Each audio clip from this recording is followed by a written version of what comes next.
Hello everyone and welcome to Blue Tengu's live game development show where we show everything that goes into making a game from concept to completion. If you've ever wanted to make a game, we hope this will help lower the barrier to entry, maybe give you the nudge you needed to stick with it or try it yourself. Even if you don't want to make a game, we hope you'll find some entertainment value in what we're doing here. All of the information about where you can find us is in the Twitch info down below or in our YouTube profile for those of you catching us later, but just in case, we're at www.bluetengu.com, btengu on Twitter, that's BTENGU. Facebook.com Blue Tengu Studio, all one word. YouTube.com Blue Tengu Studio for those of you watching the live stream, and Twitch TV Blue Tengu for those of you watching us later on YouTube. If you miss any episodes, you can catch them over at YouTube, but you shouldn't have any trouble following along even if you haven't seen them. For those of you who haven't seen the show before, my name's Eric. I'm a game designer living over here in Japan who's trying to show you everything that goes into making a game for about 2 hours a week, including all the ums and ahs and awkward debugging moments. Today should be alright because we're starting a new thing. Thank you to everyone who dropped by last week during our American special. Me without the hat, rare form. And I actually like something besides like a blank door or a screen in the background too. So that was definitely different. Thanks by the way again to Jamorian for lending me your setup. It helped. And for those of you here with me on Twitch now, like Panda Bits and Decent Scrimp, feel free to comment or ask questions at any time. May not be able to answer right away, especially if I'm in the middle of scripting, and when the chat gets going I sometimes have trouble catching up, but if I miss a question, definitely let me know. You know, if it's a joke or comment or something, I might let it slip, but if it's a question, definitely let me know. If any of you are out there making something and you don't mind showing it off, post a link to your stuff. I'd love to see it. Thank you, Pandabits, by the way, for showing your modeling. That was very cool. And at this time, every week, I come on the Twitch TV to work on a game, which for this season of the show, Season 2, is Project Skyring, a flying game where you have to circle enemies to destroy them before they destroy you. Last week, like I mentioned, I was broadcasting live from America instead of the usual Japan.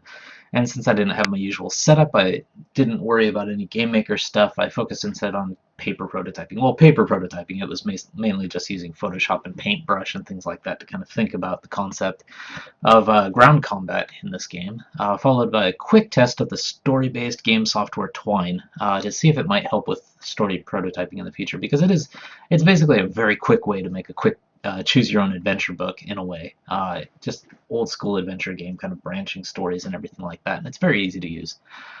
Haven't had a chance to, well, I've been in America since basically yesterday, last night actually, so I've only been away from freedom for about 12 hours now, so I haven't had a chance to look into a few of those things with the flying enemies. I wanted to before going any further with those mechanics. So this week instead, what I'm going to do is I'm going to put the enemies aside for now, because I don't have enough prep work to go into that. But I'm going to get started on landing and throwing the boomerangs, which works out since we started thinking about it last week. Probably won't actually get a boomerang circling mechanic going today, but I should be able to lay the groundwork for it.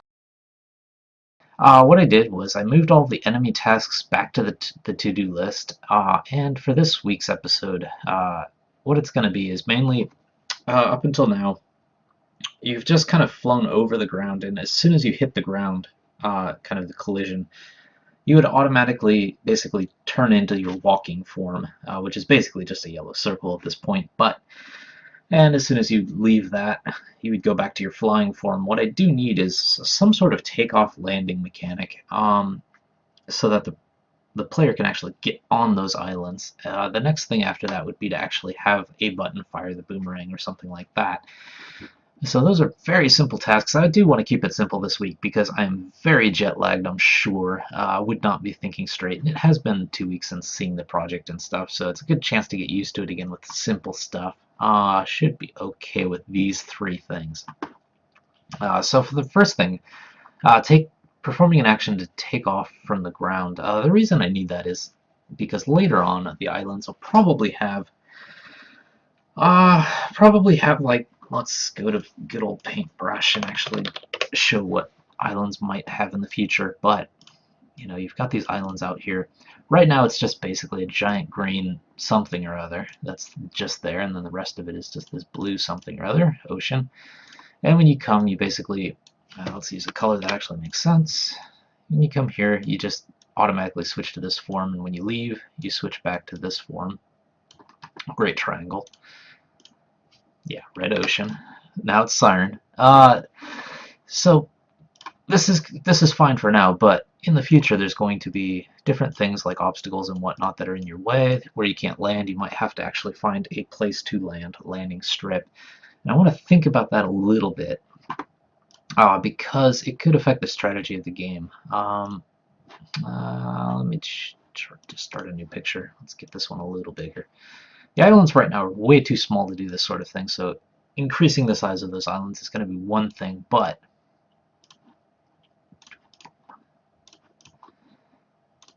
what I theoretically want to be doing is something like this,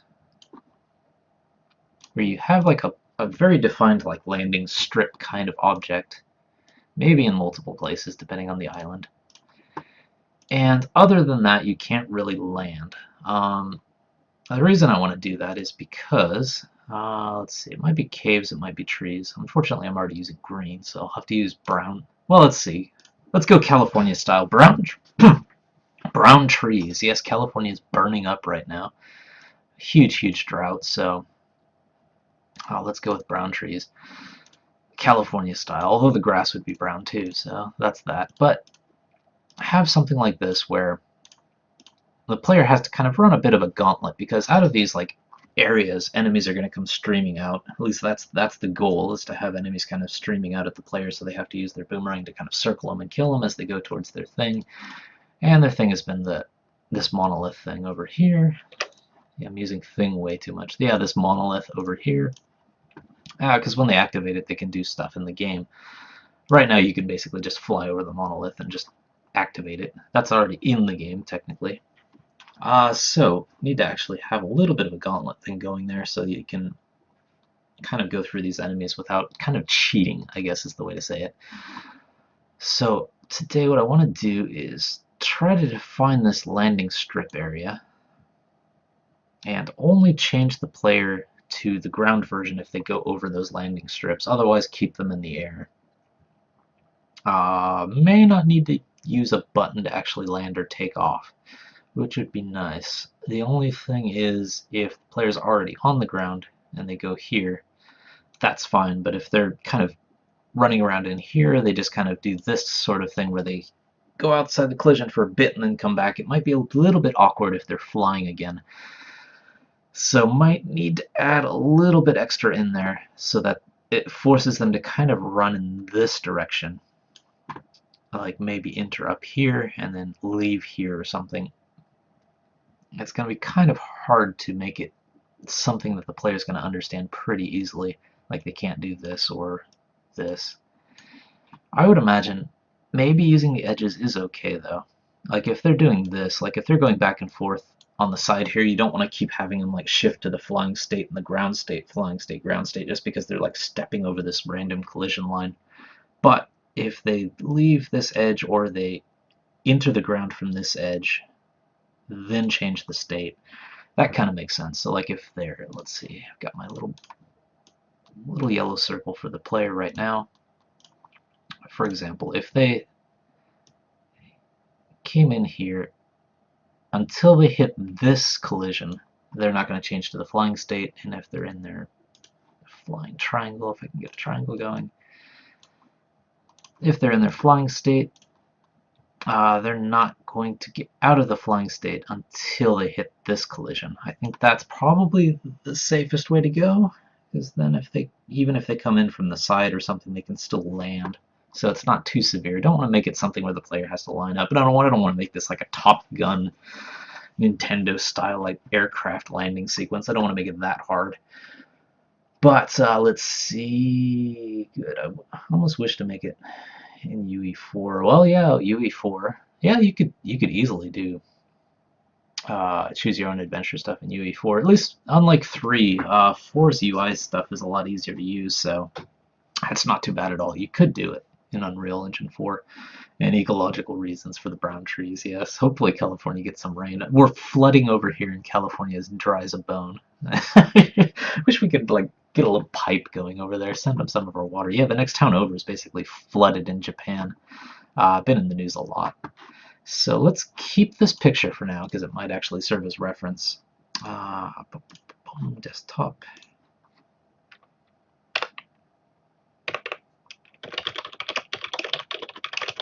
Okay, and let's get to it. So let's break this up a little bit. 0.5 islands, landing strips.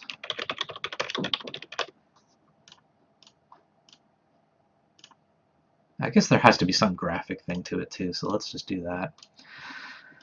And 0.5, the player part of it is going to be switch state on hitting an edge.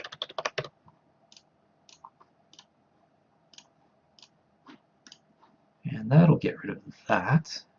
So I've just broken that task down into two things. The first thing is to actually make these landing strip objects in the game. By the way, Game Maker apparently had a gigantic update. Lots of things have changed. Lots of bug fixes and things. It's interesting to see the bug fix list because after a year and a half of using Game Maker, I can recognize most of them. So I think they're going in a good direction, but the problem with an update is who knows what they broke when making the update, so we're going to have some fun today if anything goes weird. Alright, let's see if the game still works in the new version. That's important. Now I get a little made in Game Maker Studio splash screen now. That's cool. That's great. Always little changes. But yeah, here we go. Here's the island. If you go over it, let me go down to the lowest altitude, because right now I'm flying too high to actually land. But if I go down to the lowest altitude and find an island, I automatically switch to the ground version, and I'm going at really high speeds as well.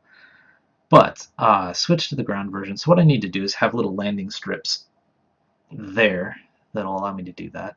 I also need to probably drop the speed a little bit too as soon as the person's on the ground. And also it does seem that when the player is down here, they're going way, way, way too fast. There's one of those monoliths, by the way. So let's just add another quick task. This one shouldn't take long. Player drop speed on the ground. May have to lower their overall speed too. So let's see. Let's do the first thing is landing scripts. So it's going to have to be its own object because right now we've got these giant islands basically that just use these sprites here. I probably want to actually increase the size of these things too just now. So let's do that first. Stretch, that should be it. Let's just double the size of these things.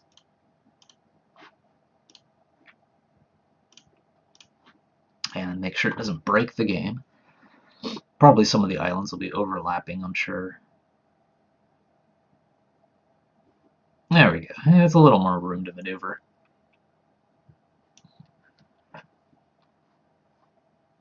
Make sure that there's actually a reason to have a landing strip on these tiny little things. It's bigger, but they still need to be a lot bigger, actually. So let's do that. Stretch it even more. Let's go 400%. Let's make these things huge.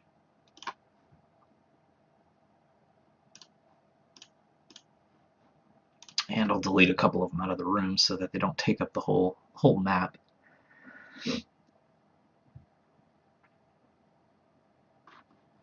Yeah, now they're taking up the whole map. But let's see, size-wise, guess I did go overboard a bit, maybe.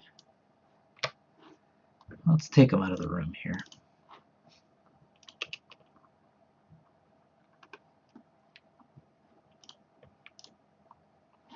Objects.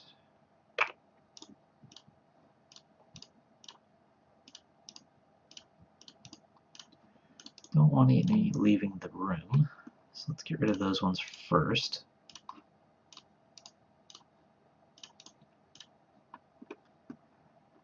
Later on, this room's going to have to be much, much bigger. And now let's start cutting out a few of these middle ones here. Oh, that one's nice. Let's keep that one.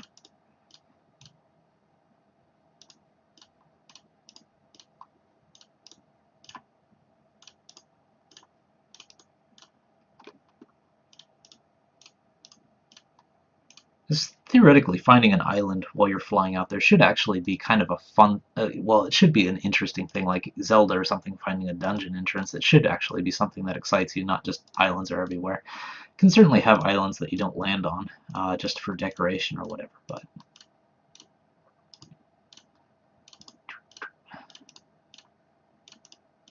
By the way, one of my freedom activities when I was back in the States was I did watch the Nintendo World Championships for 2015. It just happened to be on TV when I was watching. It took me back to like the old days of like the movie The Wizard and watching that.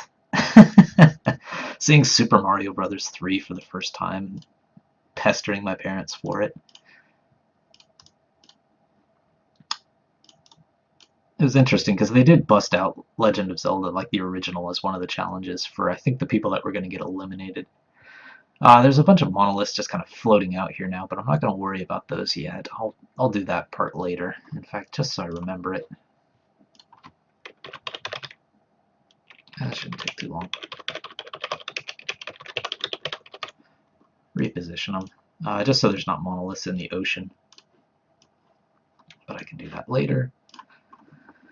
That should be enough islands for now. Let's move a couple of them out of the way so they're not so squeezed in together.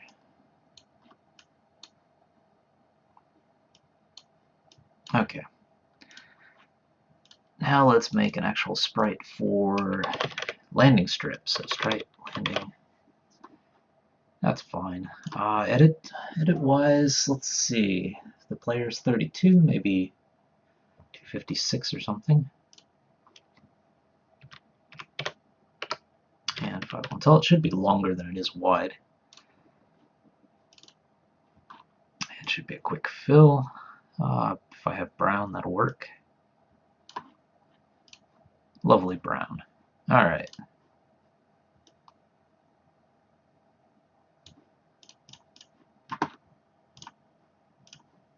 Centered and good. So that's sprite landing. Now I need to make a landing object. Landing. Sprite landing. Okay, easy enough. And instead of the island doing this whole thing, where the player runs into the island and basically transforms, what I should do is put this in the landing strip first. Let's see, object, landing. Oh, I need to make it first. Alright, hold on. Let me just hit OK on that. Collision with landing. Okay, so it won't be the concept where the player reaches the end and changes, but it'll at least make sure that the player can only change to the walking version when they actually hit a landing strip object as opposed to those giant islands. So let's make sure that that works first. Let's see, shouldn't be anything to create landing. Let's just add some landing objects in here. And in the future, because a lot of this stuff will be randomly generated, the landing strip will and monoliths and obstacles and things like that will probably be more of a property of the island itself. Like if you think about Spelunky and the way they did rooms, if you have each island kind of its own type with the different nodes attached to it, you can also, and then you can populate those nodes and just save that out to a file later on. Objects. Let's move that guy here at least. Okay, landing strip. Let's add a few. Yeah, that's pretty sizable. That's quite large. Might be too large for what I need, but let's just add a few in here. I could probably rotate a few of these as well. But I'm not going to worry about the rotation yet, so let's just do this. They're always at the top and the bottom.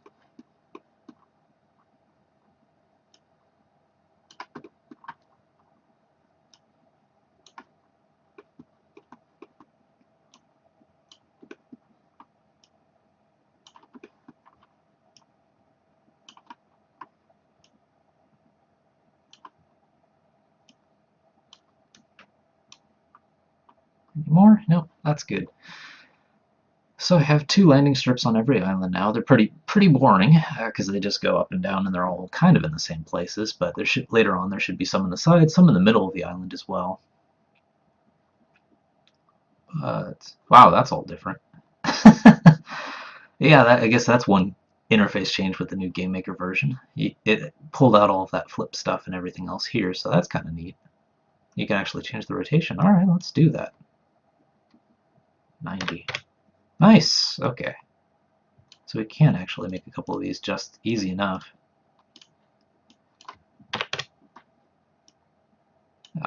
That's something I still don't like.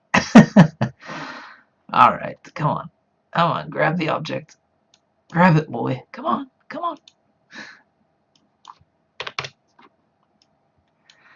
I guess one thing I should add to those landing strips, just so I know which side is which, is some sort of color to indicate the ramp or whatever.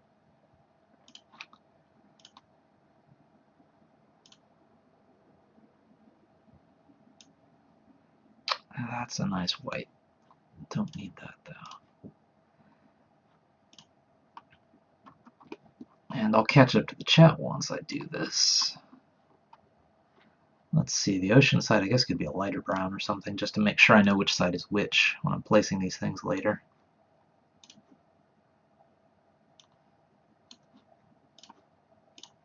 Okay. Oh, at least I have some idea. There we go. So like, for example, that means this one is going the other way, so I have to flip it, basically. Let's just rotate it. It's easier. This one as well. Because which side is which is actually going to be kind of important for gameplay.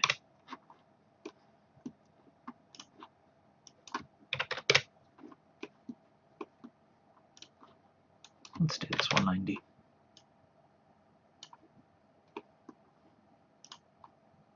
Let's do this one 270. Someday selecting objects in rooms will be convenient. Yeah, the other ones look okay. Yes, okay. Let's test it out. Let's just make sure the player can switch to the walking version when they hit these landing strips, as opposed to the islands. I have to drop down. Okay, it looks like I have to pull the draw order out a little bit, maybe.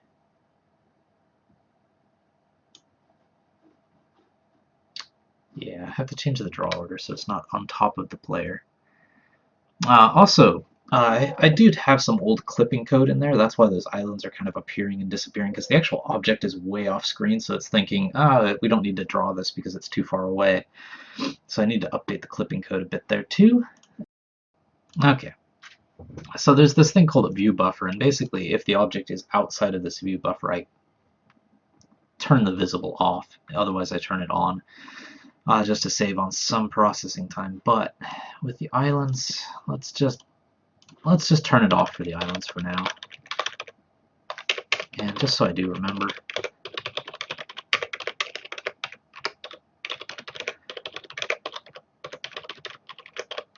let's turn those off too. The game's not so big or complicated that it really needs this stuff. The rooms aren't that giant either. So that should fix some of those like visual things that were happening.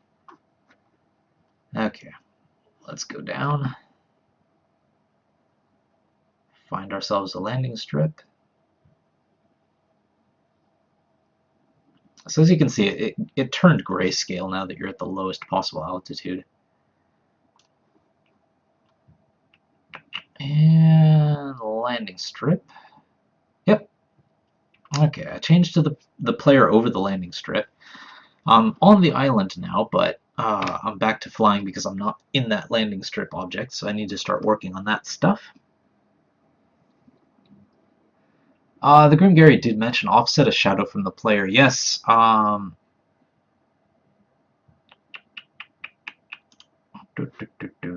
Alright, let's see.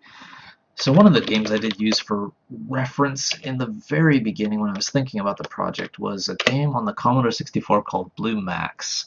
It did fake 2D as well because the Commodore 64 couldn't do 2D, but let's see if I can find a good picture of this. They also used the shadow trick. I think, yes, there we go. There's a good picture of it with the shadow. So it's a little tiny here. Let's see if I can get the whole thing. That's not any bigger. Okay. I hope it's visible, but yes, they have a shadow here, and it is offset from the plane, which is going in kind of at an angle here. It's going up this way. The enemy plane's the same thing, and that helped. It definitely told you that you weren't going to crash, for example, or it told you were way up in the air if the shadow disappeared. So it was kind of a nice warning system. They also had, well, they went all out. They did have an altimeter here, like alt and then a number. They also, let's see if I can find one that has the, well, here's an example. This one's actually moving, so it's easier to see, but they had this color bar down here, and if you were on the same plane as other enemies, it would turn blue. If you were too far down below that, it would turn brown, and there were other colors as well, but they kind of did three things there. They did the shadow offset, they did this color system. Well, as you can see there, they crashed to the ground because they went too far down, and they also did like an actual number that you could watch here, like 23, and as you go up and down, that number changes. They went all out. Don't want to go that far. I definitely don't want to do that, the number thing, but this color thing did kind of give me the idea of maybe changing the color offset as you went down. But yes, Grim Gary, the shadow offset's definitely something that needs to go in here. In fact, do I have that in my list? If I don't, I'll find it. If I don't have it in my list, I should put it in there. It shouldn't be that hard to do, but just in case. Yes, thank you. Thank you for mentioning that, because that'll make a big difference. Both.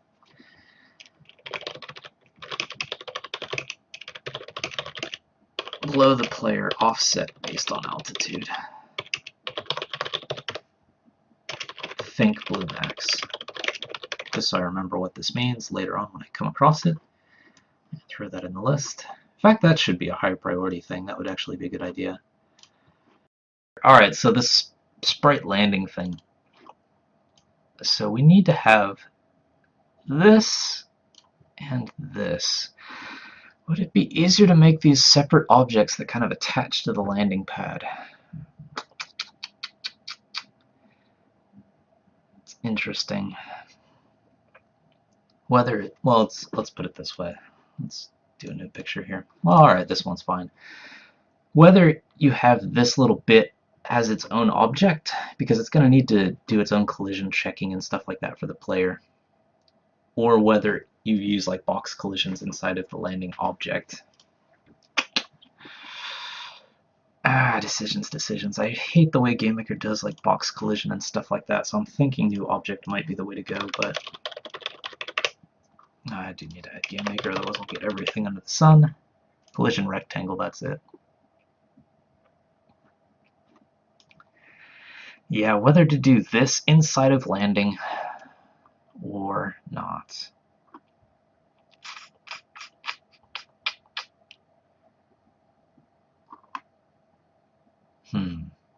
As the actual collision process is inside of player, but that shouldn't be a problem. I could use with player. Let's try it this way first, because this would save me on having to do a bunch of objects and things. Let's try it first. So not sprite landing, but object landing, and add a collision for the player, and go into some scripting. Okay. So the first thing is the object. If it's centered, that means minus sprite width divided by 2. Extra parentheses just for the sake of it. And then plus sprite width divided by 2. And the Y thing is going to be the one that's different for the landing and the takeoff parts. So let's take another look at this. It looks like the top of the sprite, the one that's closer to 0, the one where the Y is less than the center, is going to be the landing one.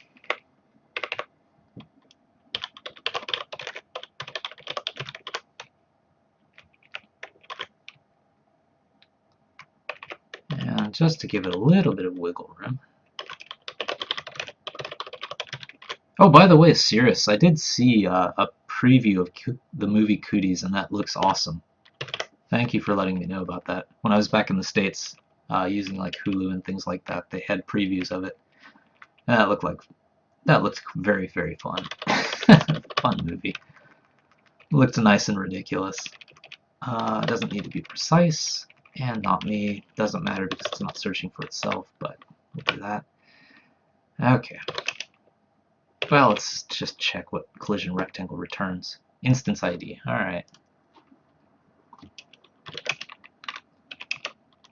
Not equal no one. This is for landing. So this is the one that's going to change the player from that pink triangle into the yellow circle to indicate they've landed. This is the takeoff zone. So it's going to be very similar to this.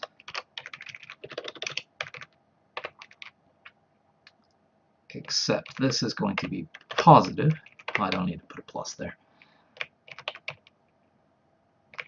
And this is going to be minus. Okay, that should be alright.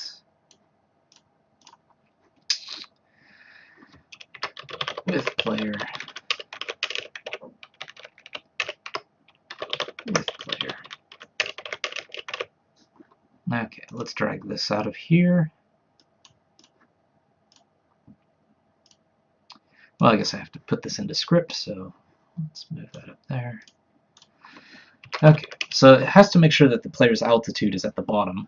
That's the first thing. So if z is equal to nz, that's going to be the same for both. In fact, well, let's see, the collision's probably going to be less common than this, so we'll put this on the inside. And for the landing zone, PL state equals PL ground, so they're on the ground. This one actually, since theoretically their altitude should be on the ground, so I don't need to do this check for takeoff, because they're going to be on the ground. State equals PL air. Okay, so they're in the air again. I'm going to have to disable some of the flying controls. I have to remember to do that.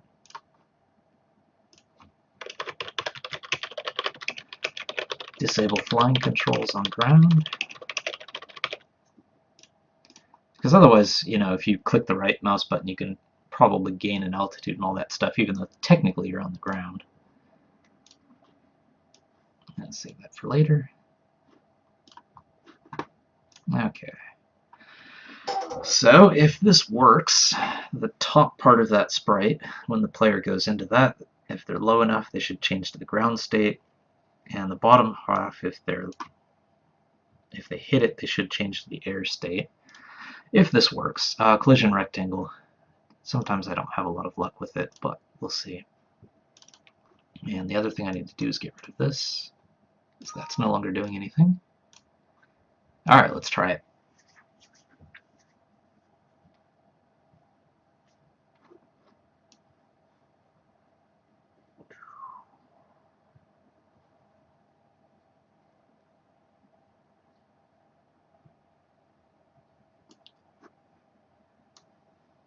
May have to draw some debug rectangles to make sure that the player is there on the lowest altitude. Yeah, it doesn't seem to be doing anything. So I need to draw a few things. Start debugging it.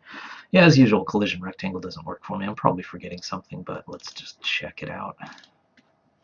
Let me also label this.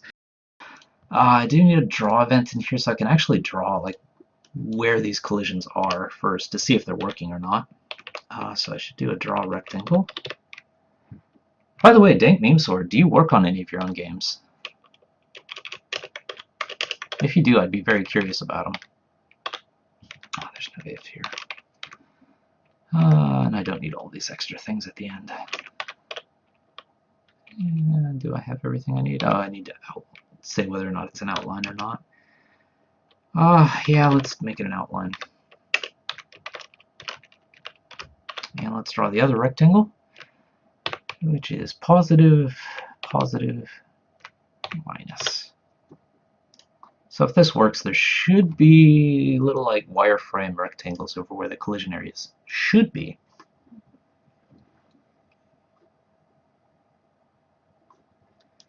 Let's take a look.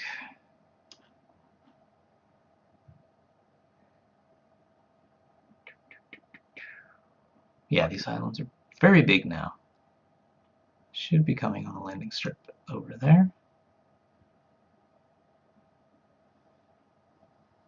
Let me jump up a little bit.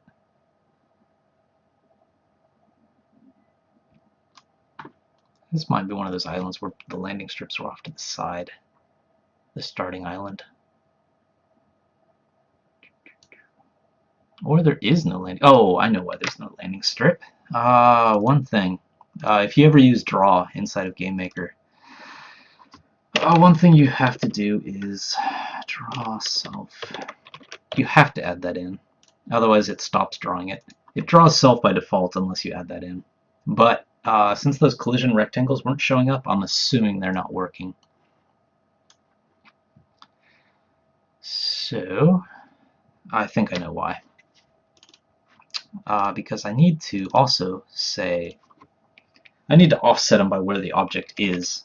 So otherwise they're probably all being drawn up in the upper left corner of the screen. So x plus that, x minus that, y minus that,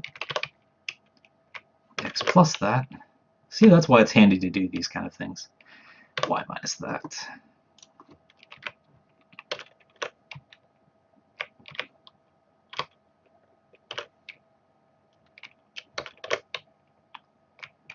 Because you know something's going wrong if it's not drawing it. And I need to do the same thing up here inside of the collision itself. And Minerva DH follows. Thank you, Minerva DH, and welcome to the show. Thank you for following. What we're doing right now is just a few very early things with taking off and landing in our flying game. So we're just doing like the landing pads, basically trying to do the collision for those. And I think we should be able to get it working with this. One hopes. Alright, y plus. As long as I didn't screw anything up, hopefully this will draw those collision rectangles where they should be.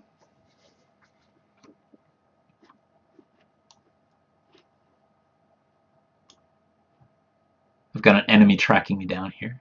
Boom.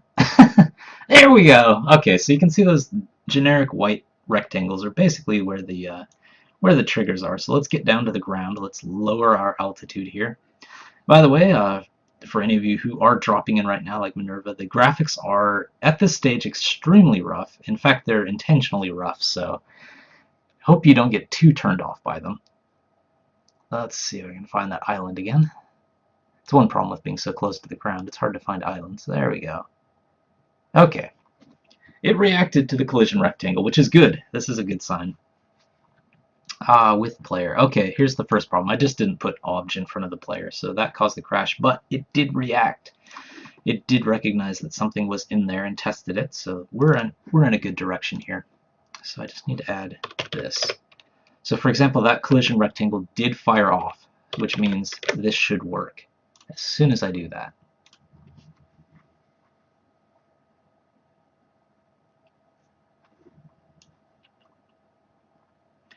One other thing we're going to have to worry about is direction, because these landing pads, like for example, it'll probably change me to the person form as soon as I go, if I go the wrong way on these things, it'll turn me into the walking form right over the ocean.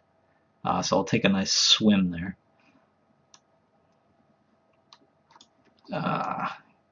Find it. Okay. There we go. And take off. So it kind of worked.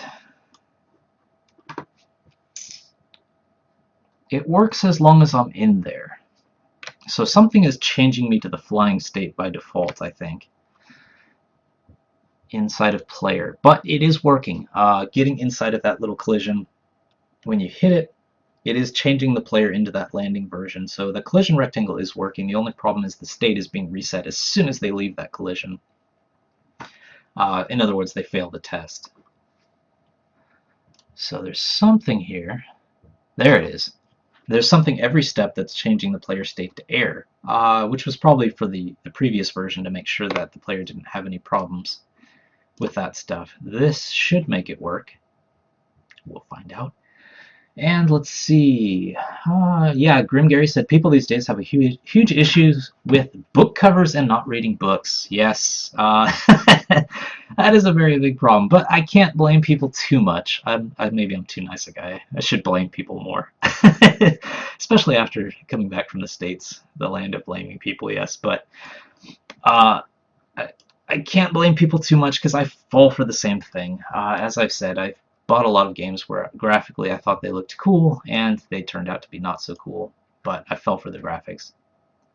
There we go. Now I'm in my ground state, but if I hit this again, I should be in my flying state. Got it! Love it when it works. Let me just test to make sure that you can stay in that ground state. Unfortunately, you're going to stay in the ground state even when you go out to the ocean, which is another problem to fix, like that. You will be swimming, which is not good. But yes, the whole book cover thing, it is a problem. I think the biggest problem is time. There's so many options out there. Indie game community's exploded. They're very good-looking games from the indie game community, as well as professional game developers and everything else. Books, the same thing.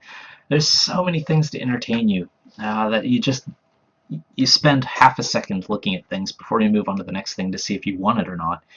And graphics are the hook. If you can manage a graphical style that causes people to pause and actually look at what you're making, you're ahead of the game. It is a problem. It is a reality, though. Well, that seems like good timing for taking a break. Let's go over to the Trello. So what we're working on right now, all the landing stuff, we did get landing strips in there. That's done. We do switch the state on hitting the edge now. That's done. We do need to drop the speed on the ground. So that's something. I may even need to do that later. That's not that critical. But the next thing is to actually have like where you can click and throw out a boomerang instead of clicking and changing like your rotation stuff. So that's one thing. I think we'll work on that after the break. Thank you for waiting while I took that quick break. I think everything's recording properly here. For those of you who didn't catch the intro, this is Blue Tengu's live game development show where we show everything that goes into making a game from concept to completion. We do this every week for 2 hours and change sometimes. Talking during the break about that Humble Bundle Bone Crusher dropped by during the break as well. Yes, that I do regret not picking that bundle up because, even though I do already have GameMaker Professional and the Android module and all that stuff, I could have just had that on hand to gift to someone, and then just the source code alone would have been worth, the $12 or less if you didn't get the full thing. But yeah, I regret not picking it up. I thought about it, and I was like, nah, I don't want to spend money on something I already have, so I'm going to bite the bullet and not go with my instinct and buy this thing. But yeah, it's like, the one time I actually keep my wallet closed during a sale is the one time I shouldn't have. So that's that. Yeah, House, I really hope they do that again. If they do, I'll message you again as well, because GameMaker, after buying GameMaker and all that stuff, they do send out like emails every once in a while, like with what they're up to and what sales are on and stuff like that. And that mail just happened to be in my mailbox, so it's like, oh, that's kind of neat. Looked it up, and that's how I knew about it, even though it was a very short time. I think I'm not sure if it was a full week or not. Yeah, House of Clouds commencing Harakiri. The shame is too great. Yeah, I tweeted about it, but yeah, you know how Twitter is. You never see information on Twitter. It just scrolls out. It's just what you happen to see. But let's get back into it. Yeah, let's let the pain go away. If it does happen again, I'll definitely let you know about it. Oh, by the way, Cirrus, if you're still here, something I picked up in the States, the world's most awesome t-shirt, and I had to wear it for you in case you dropped by the show. But yeah, let's see if I can get it in the camera well enough there. Yes, laser cats on like retro neo stuff shooting lasers out of their eyes and everything else. That is the world's greatest t-shirt. I had to pick that up when I saw that. So I can do the retro 80s thing. I mean, it kind of fits the theme of the show. Once I get the cat up there far enough, yeah. Yeah, that one I thought about you when I picked that shirt up. So let's see. Boomerang stuff. Well, let's just make a placeholder boomerang first off that the player can hold. Just for something real simple. Again, want to keep the graphics down as much as possible so I don't waste any time on them because I'm probably going to redo a lot of them in the end anyway. Okay, new. Let's go. Yeah, 32 by 32. Let's just check the player size real quick. Because it needs to be fairly large. 32 by 32. Yeah, that's too big though. Alright. It needs to be fairly large so it can be visible when it's like circling around because you need to know what to do with it, but and how the player's actually going to hold this and everything else is still up in the air, but let's see if the player has got, well, let's go with pink for this as well. Let's not do anything too fancy, just something simple. Oh, that's too big. Yeah, I say not too fancy, and yeah, not too fancy at all. I need to make this a little more angled though. Alright, and we'll replace that later. But just something to have, basically, that the player can hold. So let's see. Player on the ground.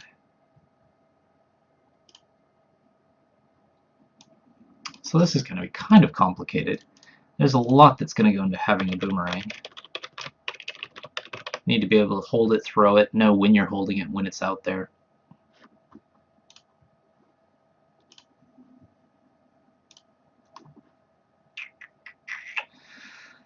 And let's see. So I'm going to need a new state, I'm sure, a new variable that says whether you have the thing or not. So PL boomerang, and just assume that you're not holding it by default.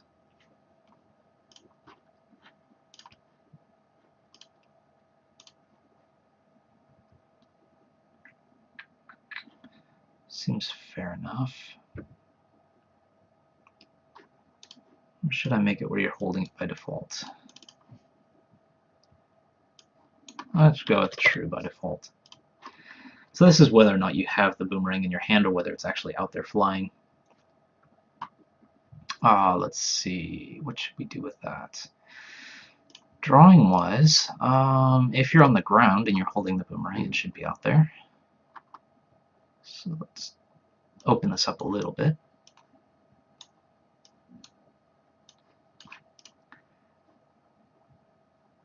Okay, so if you're on the ground, you still have your ground sprite, but if you're holding the boomerang,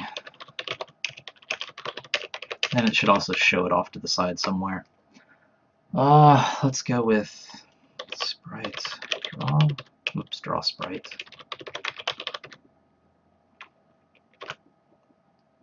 Should be enough.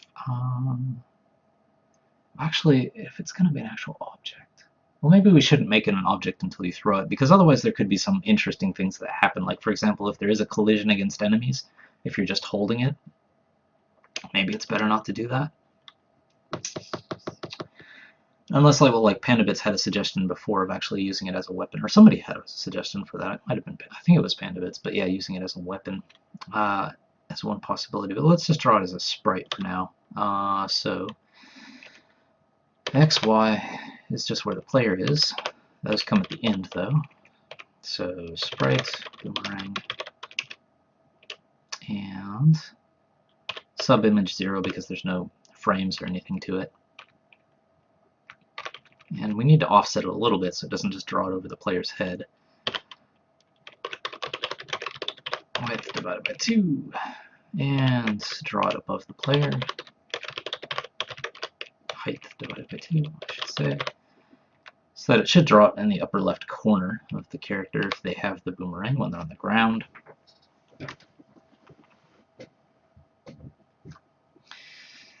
Okay. That's fine. Guess we could just see what that looks like first. Not a whole lot going on in there. It's probably not even worth testing, but just to make sure it's not doing something unexpected, I guess. Get to the ground. I'll keep those collision debug things in there for now in case I need to adjust those sizes later. And we're on the ground. Yeah, see there, it's not drawing the boomerang, so obviously something's going wrong. Could be because this is getting overridden. Could be.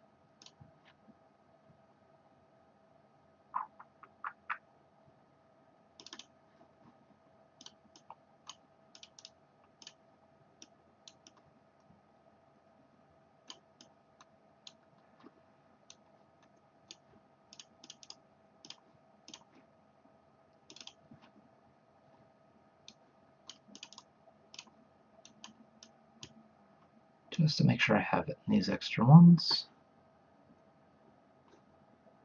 Okay. And Bone Crusher said, yeah. I asked a question to Bone Crusher about whether the stuff that was in that Humble Bundle for GameMaker was easy to load up in GameMaker Studio. Because like the Spelunky source code has been out there forever. It's been free. You know, Derek, you made it free. But it is made in an old version of GameMaker, not Studio. So you have to do a few things with it to get it working. Still doesn't look like it's working. Let me just check something real quick. Draw. Might be because I'm doing draw stuff in here instead of here. That's probably it. Yeah, I'll bet that's it. So let's move that draw code over.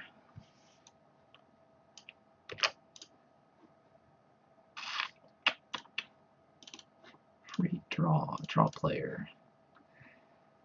Okay, add that same stuff into these other versions. These are all different control versions, by the way, for anyone who's new. We did go through like a couple of episodes of trying out different flying mechanics, just to kind of see what would actually be fun and not fun.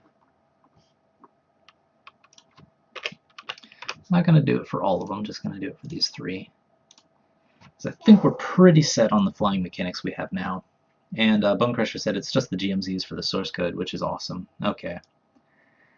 Yeah, I should have picked it up. It would have been very cool to see, fully, professionally made games. Obviously, Vlambeer know exactly what they're doing. They're incredible. So it would have been cool to just see their source code. There we go. I got my boomerang. It's just drawing it relative to the world. Let's see. Get back on the ground. So it's always going to be in the upper left of the world, which means even if I rotate, it's just going to kind of rotate around me, which is a little weird. Probably need to actually change the angle of it to show it always in where the player is, but that's not too important for now. As long as it's kind of junky and it kind of works, that's fine. Just something visual to tell me that yes, he has the boomerang or he does not have the boomerang. Or I should say she. The character should be is a young girl. So let's see, object boomerang. So next thing is, let's see, make sure that the player can actually throw this thing. So step, controls. I think I am using free. Let me just make sure I'm using the free control scheme by default here. Yes, okay. So that I don't have to modify like a whole bunch of other stuff. Alright. So now is when we actually have to differentiate between whether the player's on the ground or the sky or not for some of this stuff. So tilting should only be if the player's in the air. Player's in the air.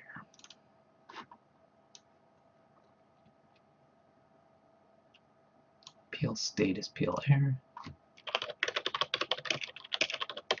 Probably going to break a few things. Like for example, if you're doing the tilting thing when you land, I'm sure bad things happen.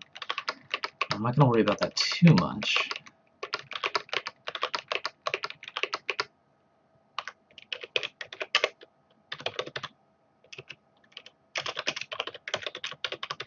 Now I'm going to get mixed up with Lua again. Okay, good.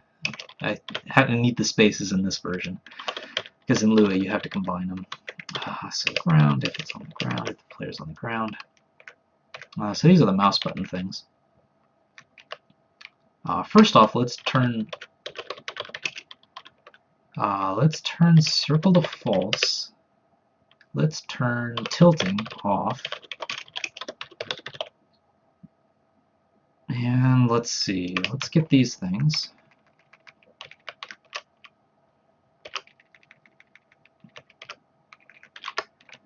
These, at least for now, should be the same as when you're in the sky and you're not tilting.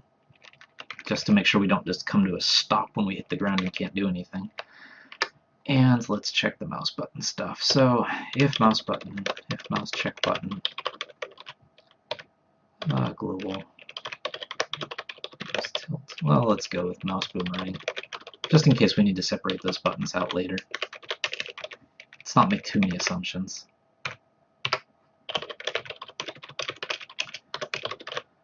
Easiest thing to do is just to say the boomerang's false. We also need a timer for when it comes back, but more than a timer, it's more a collision thing, I think, like when the boomerang actually hits the player again, or certain things happen within the boomerang, it's going to come back to the player. So let's not do any alarms here. Let's just say the player clicks the mouse button, throws the boomerang, and loses the boomerang. That's enough for now. And we need to actually make this up here so that later on people can define their own controls. Let's go with left for now. So you click the left mouse button to throw the boomerang. Easy enough.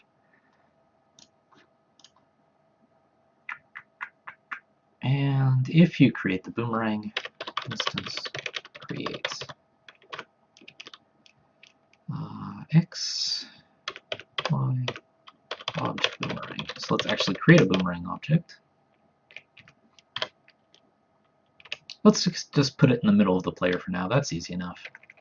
We can worry about rotation and where it should be and all that stuff later, just to make sure that it syncs up to where the sprite is. That's another good reason to actually use the object attached to the player, because you could just have that move instead of trying to calculate where it should be. Okay, so it creates a boomerang where the player is. So now we actually have a boomerang object. Let's just say that when the boomerang touches the player, it collides with the player.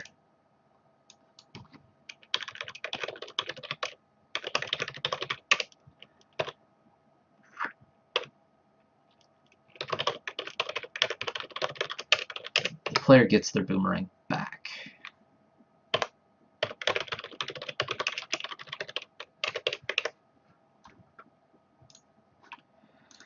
The only thing about this is, since it spawns right on top of the player, that means that this is going to trigger right away, and the player's just going to get the thing back. So let's go ahead and actually offset this.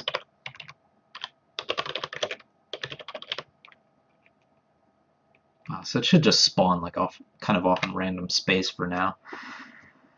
And it's just going to sit there until the player grabs it again, if everything works right. Let's try it out.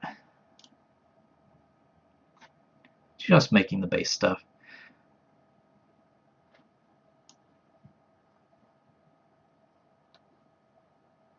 By the way, House of Klaus and Hey Abbott, since you're talking about streaming, what are you going to stream after this?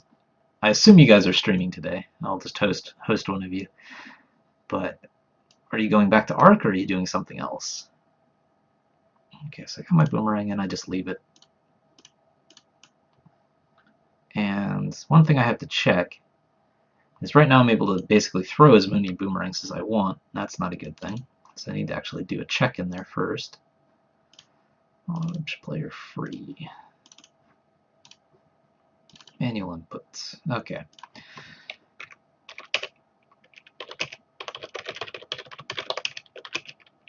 So if the player has a boomerang, then check the mouse button. That's one thing. That should be okay for now. And let's see. Let's just give the boomerang a little bit of a spin so I can tell if it's detached from the player or not. So how about this? Let's just do a simple rotation clockwise and 10 frames. There we go. So it'll look like it's spinning around.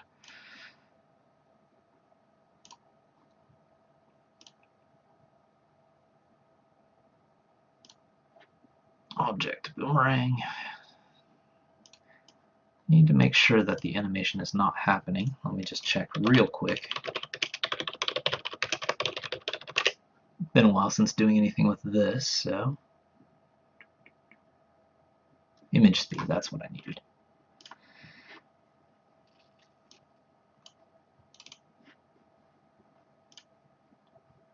Great.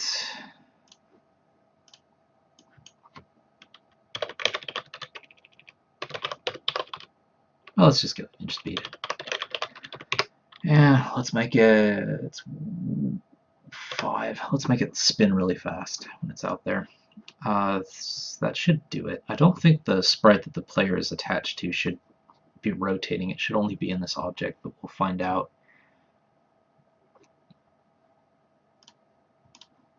Okay, that should be good enough. So now if I click the left mouse button, it should show something that's just rotating in place until I grab it again.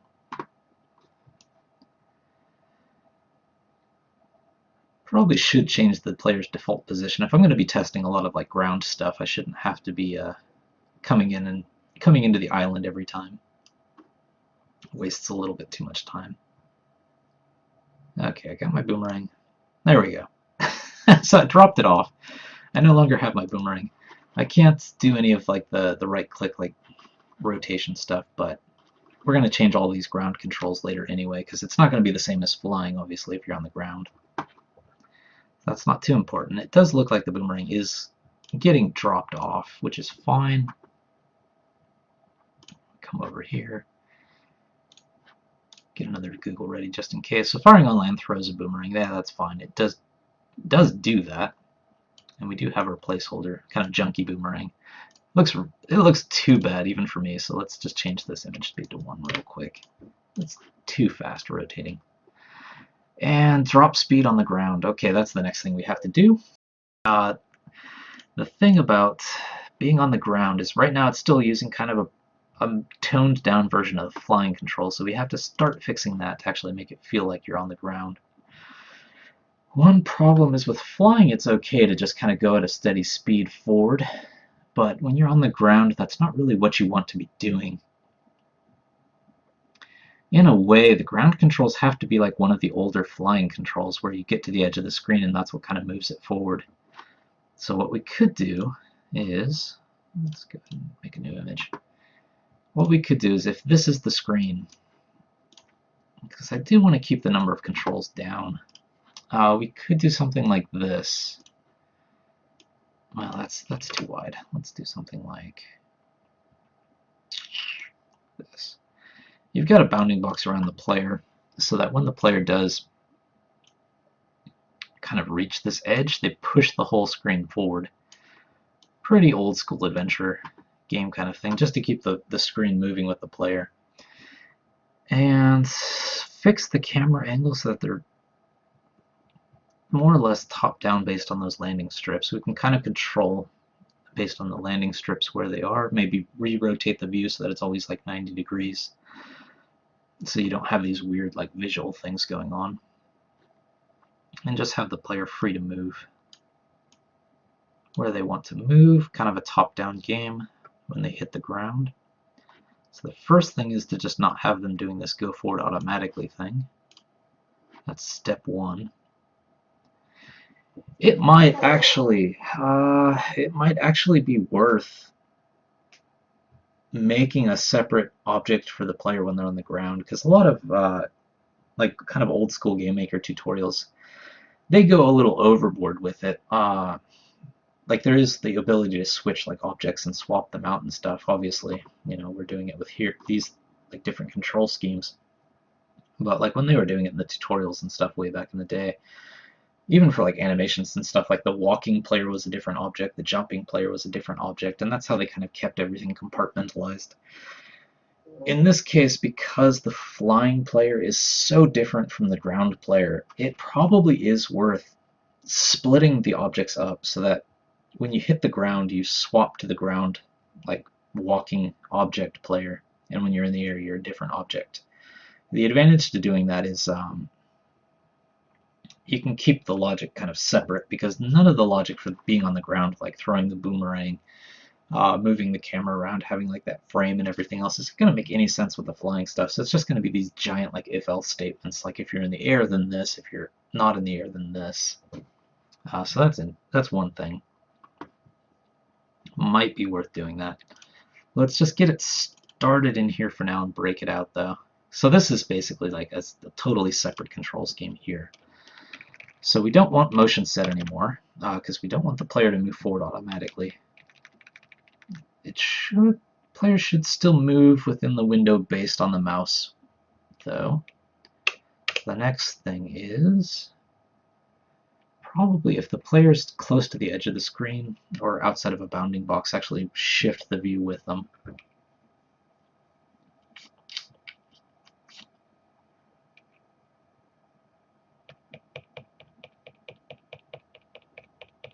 Probably. We also need to kind of keep it so the player's not going the same speed as the mouse, I think. Hard to tell what's going to work best. So I don't want to change the game entirely. I don't want to have something where it's top-down but you're clicking to go where you want to go. Kind of like Project Spaghetti, I don't want to do that because it's too different from the air controls. It'll get people confused. So let's keep the basic like players where the mouse is.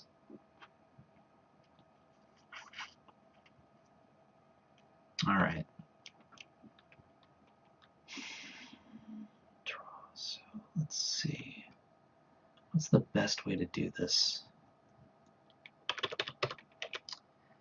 My mouse view, I think, is the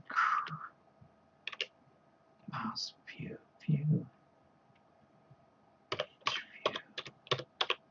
I think the one I'm using for mouse is this one. Let me double check that.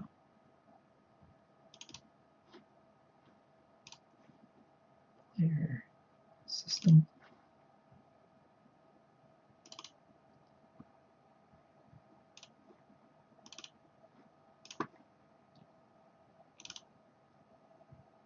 Yeah, that's the visual one. That's the one that rotates. So 0 is the one I want. Because back when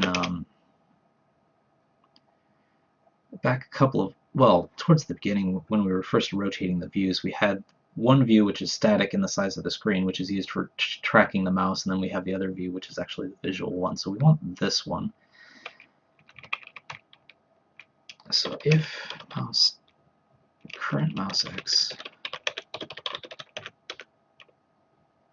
minus rest mouse x. Well, actually, I'm kind of doing the same thing up here with XLR. X. Yeah, I'm kind of doing the same thing here, aren't I? This is telling me how far left or right the mouse is of the resting point.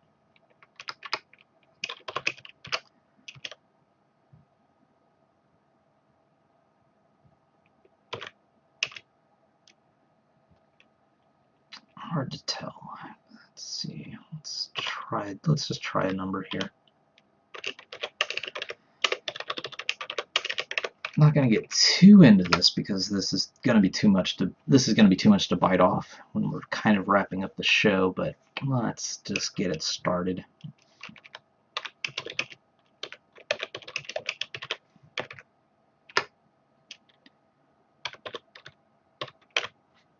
Let me just check the view in step. Okay, so dy dx.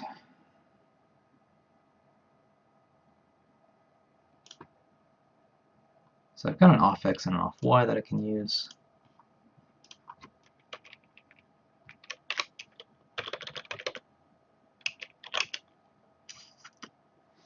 Maybe I can get away with just doing this.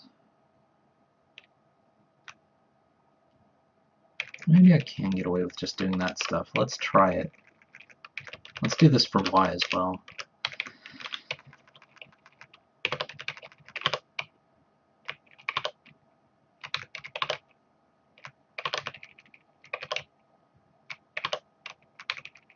And height instead of width, edge border, by lerp. Make sure that I don't have any x's left in here. And I think I have to define this thing. YLR.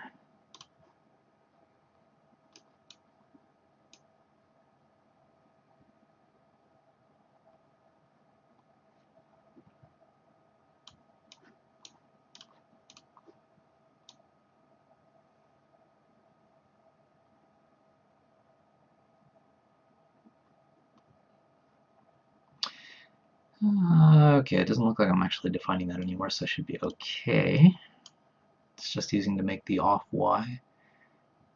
Let's see what happens. I'm kind of curious as to what this will do, because the player should just come to a halt when they hit that ground thing.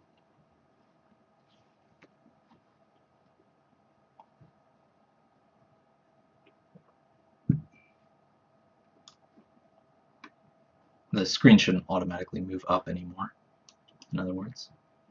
Boom. No, it's still moving, so that's no good. The offset's still kind of working. Might be something about the ground state that's off. So the next thing is to check these offsets and what is going on here. Why is the player still moving forward is the problem. I think it might be that the view is moving kind of on its own. The view might be moving independently of the player.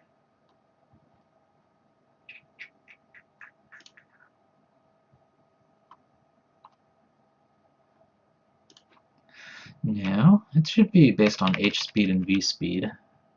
Maybe I have to actually turn the speed off is the thing. So I might not be doing that. Let's do motion set and just go 0. Okay, so the player should stop now. That's one thing. So that's because I commented it out, but it was probably keeping the old speed.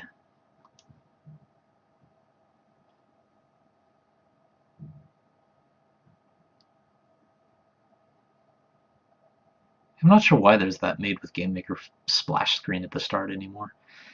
Something with the new version. Okay, there we go. So the view stops now, so the player's free to move around. There's a couple of things you realize just by looking at this. One, you have to keep the player on the island. If they're going to try to leave the island, you have to make sure that they can't jump into the ocean, for one. It was cool to see an enemy kind of do that. But let's see, what else do we have? We have to make sure that when the player gets well, this should have worked, but it wasn't working, so obviously I have to fix that stuff. When the player goes a little too far to the left or the right or up or down, it should actually move the view with it. I have to think about a comfortable way to do that for the player, though, so it's not awkward. The easiest way to do it, obviously, is to just have mouse for movement and then use WASD for use WASD for moving the player and then the mouse to shift the view around and stuff like that, but don't really want to do that if I can get away with it. Oh, that's one more thing. I have to destroy that object when I touch it again. Okay, so those are kind of a few list of topics for next time. Let's get them all on the list. Let me fix one thing before I do that, though, because otherwise I'm going to forget. And that's to destroy that boomerang when the player touches it again. Okay. Alright, so we dropped the speed on the ground. That's fine. More tasks we do need to do, though. This shouldn't be too hard, but player prevents entering ocean when on ground. So in other words, keep them in the island.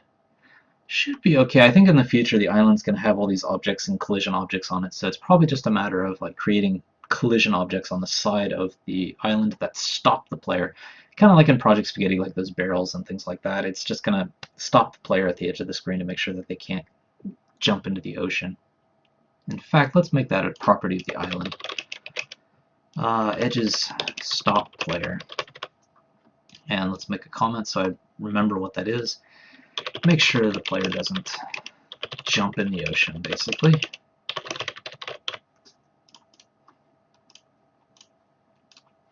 Let's see. One other thing we have to do with island. Tree obstacles.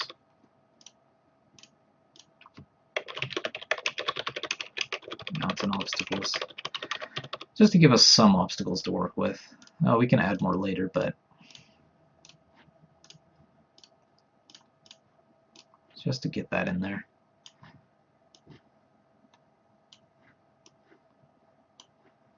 Let's see, what else do we have to do? We actually have to, it's probably going to be tricky, but player split air and ground objects.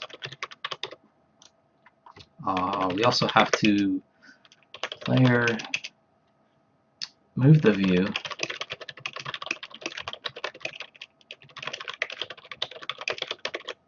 on the ground. Okay.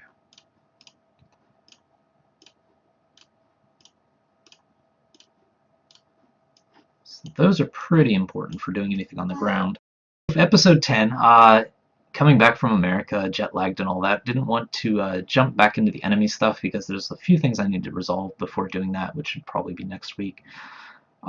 We just switched ahead to doing the landing stuff. So first thing we did was we did make some landing strips for the islands. We did make it so that the player switches states based on hitting like the edge of those landing strips. We do have our cheesy placeholder boomerang, and firing it does throw it. It just sits in place, so we need to make boomerang behavior.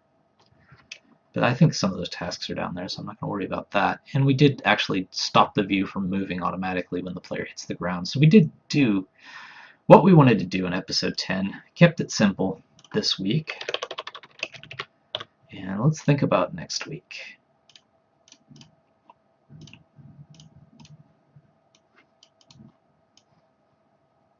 Alright, so next week, do you want to get back into the enemy stuff? So what I'm going to need to do, before next week, I'm going to need to fix a few of these things.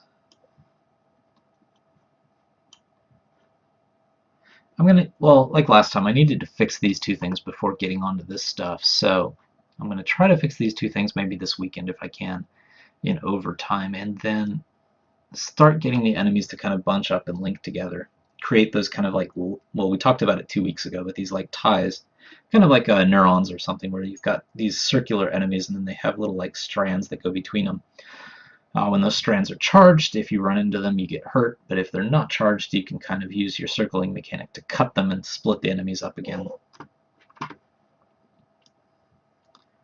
So let's maybe make this, the whole linking together system, let's make that the focus of next week. I think that'll be plenty. We probably won't even be able to get all of this done, but let's try it. So that'll be episode 11. So that was episode 10. Well, thank you for watching our game development show. Thank you, Bone Crusher, for dropping by, and Cirrus for dropping by as well. I did show you the cat shirt, but I wasn't sure if you were around, Cirrus. Laser cats and stuff like that. But thank you all for watching our game development show. You can catch past episodes and this one over at youtube.com, Blue Tengu Studio. If you're watching this later on YouTube, come drop by the live show we do every week at Twitch TV Blue Tengu. This is where we have the fun because you can chat and do stuff like that. This is definitely the way to go. The videos can get a little lonely because I'm talking to people who aren't there anymore for you. We do this every week, Fridays 4 to 6 Pacific time, 5 to 7 Mountain, 6 to 8 Central, 7 to 9 Eastern. If you're in the UK, we start at midnight and go until 2 a.m. Saturday. So midnight, that Friday, Saturday, that in-between time. If you're in Japan with me, it's 8 to 10 a.m. Saturday mornings, and it starts 7 to 10 a.m. Saturday mornings, depending on where you live in Australia. It's a big place. And 11 a.m. Saturday morning in New Zealand. But we do always announce what we're doing through Twitter, so follow Btengu, BTENGU, to keep track of when the live show starts or episodes go up, or follow us on Twitch or YouTube. And of course, you can see what we're up to anytime over at our site, bluetengu.com. Again, if you've pitched in a little extra for Project Spaghetti over at itch.io, you have the Sapphire key file. You need to unlock the prototypes as we put them up. You probably got an email about that if you did pitch in a little extra, so you know how to do it. I'm going to put today's up on that site so you can grab it if you're interested. And of course, as always, we would appreciate any support you can give us for our last season's game, Project Spaghetti, up on Greenlight on Steam. Thank you for watching, and I will see you next time.